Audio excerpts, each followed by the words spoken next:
Então a Selic subiu de novo. Olá, sejam bem-vindos ao canal Grana Certa, o canal que te ensina a ganhar, juntar e investir a sua própria grana. E no vídeo de hoje falaremos sobre a recente alta que a taxa básica de juros, a Selic, teve. Então vamos ao vídeo.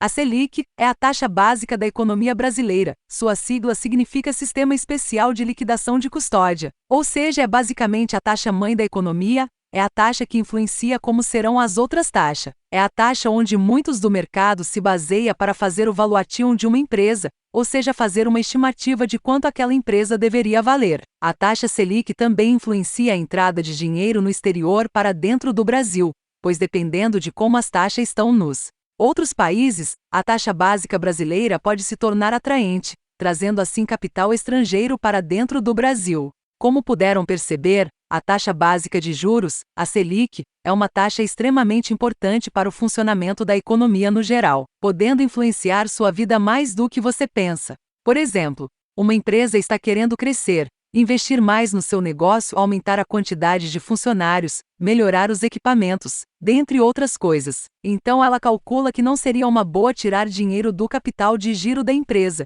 e os lucros ainda não são suficientes para poder fazer isso. Então a empresa decide tomar um empréstimo para poder investir. Aí ela faz uma estimativa baseada na taxa de juros passada que estava mais baixa que a atual. Porém, seu contrato era pós-fixado, ou seja, dependia das taxas futuras e não das taxas presentes. Aí ele resolve, assina os papéis e pronto, fez o empréstimo. O que talvez ele não esperasse fosse que as taxas de juros subissem tão rapidamente como agora.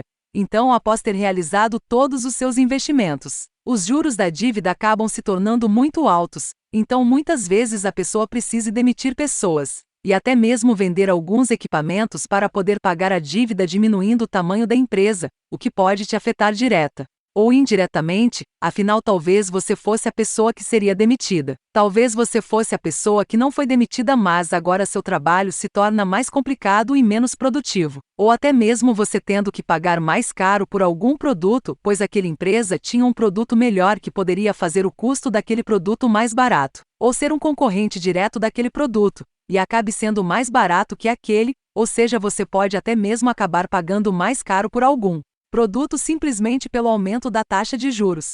Não se engane, a economia é toda interligada. Uma ação pode ter consequências gigantescas e inimagináveis. Então confie quando algum político diz: pode imprimir, não dá nada, não vai gerar inflação.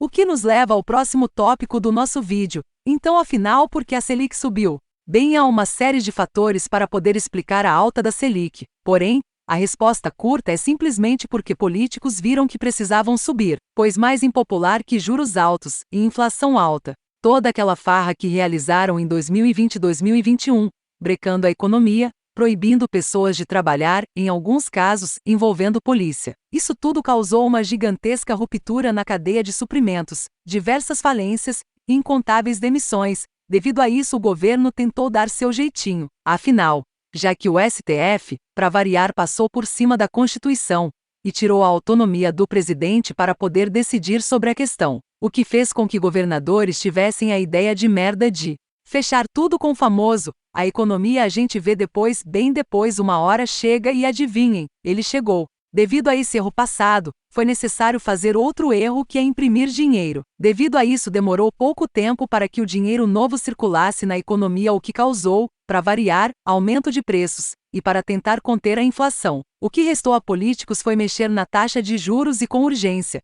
tendo que aumentá-la para tentar reduzir os efeitos da inflação. Afinal, o que é pior que um aumento na taxa de juros é um aumento da inflação. Afinal, o que importa no final da conta para os políticos não é seu bem-estar. Não seja tolo. O que importa para políticos, na verdade, é a próxima eleição. Ou seja, o que importa na verdade para eles são votos. Isso não apenas em países como o Brasil. Afinal, o todo-poderoso Estados Unidos da América acabou passando por uma inflação gigante para o normal de lá, em torno de 5,8%. Para nós brasileiros parece uma inflação ok. Porém, para o padrão deles de inflação, isso está muito elevado. Para se ter uma noção, não havia uma inflação tão grande há 40 anos. Tudo isso, claro, só podia ser reflexo das insanidades econômicas cometidas na pandemia e os inúmeros pacotes trilionários anunciados pelo Biden.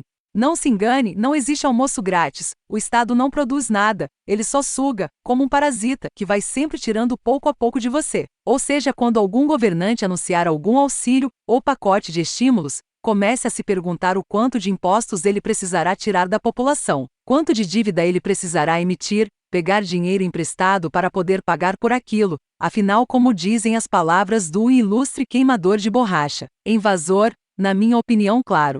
KKKK Guilherme Boulos, o Estado não precisa dar lucro, o Estado não deve dar lucro. Não sei se vocês conhecem algum pó mágico em que uma empresa que não dê lucro não precise pegar dinheiro emprestado para poder se financiar. Entenda isso, quem sustenta o Estado é você, eu e todo mundo. Quando ele diz que vai dar algo para você, algum auxílio ou coisa do tipo, significa que ele precisará tirar mais das pessoas para poder arcar com aquilo, seja agora ou daqui a alguns anos. Agora talvez uma das partes mais esperadas do vídeo. Como se proteger de tudo isso? Bem, é complicado achar bons lugares para se proteger, afinal praticamente todos os países estão com dívidas altas e inflação elevada. Porém, o que faz mais diferença no longo prazo é liberdade econômica. Não adianta se você quer prosperidade, crescer. Você deve procurar países mais livres economicamente e tentar se expor a eles, e quem sabe mais para frente poder mudar para eles. Outra forma mais simples e rápida de conseguir é se expondo a alguns ativos valiosos, como por exemplo, o ouro, um metal provado pelo tempo. Afinal, foi usado como moeda há milhares de anos atrás, por ser um material mais escasso, impossibilidade de fabricar mais. E um metal utilizado em outras coisas como joias, por exemplo. Ouro, sem dúvidas, até o momento é um ativo, para proteção afinal. Um político não pode fazer ouro do nada como fazem com o dinheiro. Outro ativo extremamente atrativo, e com um ponto superior em relação ao ouro, é o Bitcoin. E o que torna o Bitcoin superior é a possibilidade de poder ser divisível em praticamente infinitas vezes, mas nunca aumentado infinitamente, pois ele tem sua escassez garantida em código. E pelo mineradores, que são pessoas que emprestam força computacional para poder fazer a rede Bitcoin funcionar, para poder invalidar as transações, decifrando o problema matemático até encontrar um bloco de Bitcoin. Ou seja, o Bitcoin está garantido em 21 milhões de unidades, não haverá mais que isso. Porém, mesmo o ouro pode ser aumentado de valor. Uma prova disso foi a descoberta de um gigantesco meteoro coberto por diversos metais, um deles em muita abundância como o ouro, que na cotação atual seria maior que o PIB da Terra. Porém, o que muitas pessoas não entendem é que o valor, além de ser subjetivo, o valor está naquilo que é escasso. Pois pense, você não dá valor ao ar. Em outras palavras, você não pagaria nada pelo ar, pois graças a Deus eles está em abundância presente na Terra. Mas caso o ouro fosse escasso, ele se tornaria caro. O mesmo vale para outras coisas como grama, nuvens, dentre outras coisas. Por isso, trazer um meteoro gigantesco de ouro, o que aconteceria? Seria que o ouro se tornaria tão abundante, que talvez fosse mais barato que o cobre, e começariam a utilizá-los nos fios de energia elétrica, pois o ouro é o melhor condutor. Mas apesar de tudo, o ouro ainda está na frente do Bitcoin, especialmente por uma coisa chamada aceitação em massa. Pois se for em qualquer lugar e quiser comprar coisas com barras de ouro, é quase impossível você achar alguém que vai negar se souberem que é real. É a aceitabilidade que faz com que o ouro seja superior ao Bitcoin. Muito obrigado por ter assistido o vídeo até aqui. Não se esqueça de sugerir temas para os próximos vídeos, curtir, comentar e se inscrever. Obrigado pela atenção e até o próximo vídeo. Tchau!